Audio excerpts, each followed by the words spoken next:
जय हिंद दोस्तों। तो दोस्तों सहारा बिकने लगा है, लेकिन यहाँ पे कुछ तो प्रश्न बनता है कि आखिर कौन वो लोग हैं जो सहारा को बेच रहे हैं। दूसरा प्रश्न ये भी बनता है कि आखिर सहारा के अंदर ऐसा क्या आफत आ गया कि सुब्रत राय का निधन के लगभग 1 महीने के बाद सहारा बिकने लगा। यहाँ पे प्रश्न ये भी बनता है कि सहारा का संपत्ति बेचकर निवेशक का भुगतान होगा। यहाँ पे प्रश्न ये भी बनता है कि आखिर सहारा का जो प्रॉपर्टी है वो खुलेआम बिक रहा है और कोर्ट भी चुप है, सेबी भी चुप है और सरकार भी चुप है। तो दोस्तों यदि आप भी एक सहारा का निवेशक हैं और यदि आप भुगतान पाना चाहते हैं तो अब आपको भी खुद अपने लिए लड़ना पड़ेगा, क्योंकि अब यहाँ पे कोई अल्टरनेटिव नहीं है। जैसा कि आप सभी को पता होगा कि जो सरकार ने वादा किया था, यानी कि अमित शाह जी ने जो वादा किया था 18 जुलाई को, जिस दिन सहारा रिफंड पोर्टल लॉन्च हुए थे, उस दिन उन्होंने ये भी बताया था कि जिसका भी पैसा सहारा इंडिया के इन चार कोऑपरेटिव सोसाइटी में लगा है और यदि कोई निवेशक पैसा सच में लगाया है तो उसका भुगतान 100% सहारा रिफंड पोर्टल के माध्यम से किया जाएगा। प्रथम किस्त में 10-10 हज़ार रुपया मिलेगा। ये ट्रायल बेस पर है, लेकिन 99% लोगों के पास डिफेंसी कम्युनिकेटेड का मैसेज गया, यानी कि कोई कारण बताकर उसका क्लेम को रिजेक्ट कर दिया गया, जिसके बाद सहारा री अप्लाई पोर्टल आ गया।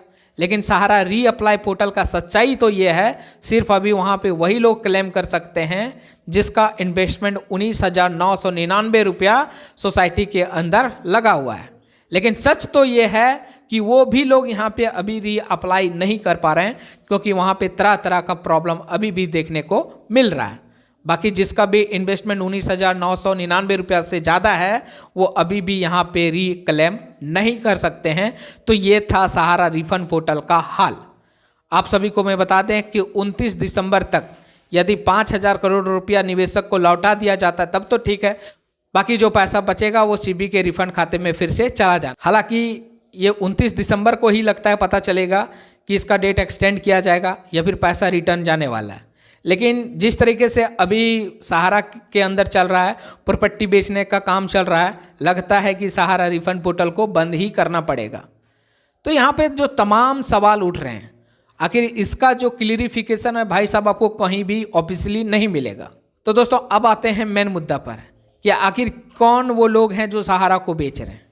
क्योंकि अक्सर जो सुब्रत राय थे ये बोलते थे कि सहारा की जो भी प्रॉपर्टी है वो किसी व्यक्ति विशेष का नहीं है बल्कि सहारा के कार्यकर्ता का है। तो आखिर कौन वो लोग हैं जो सहारा का प्रॉपर्टी को बेच रहे हैं?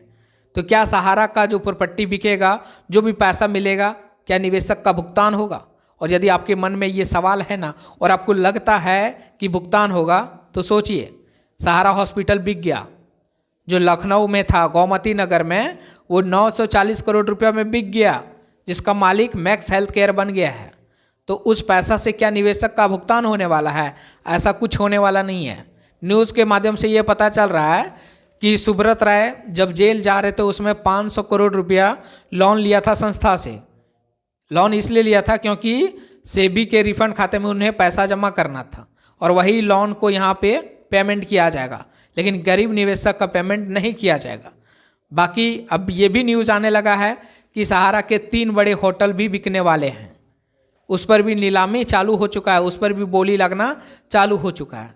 तो आखिर सरकार क्यों मौन है? आपको क्या लगता है भुगतान हो जाएगा?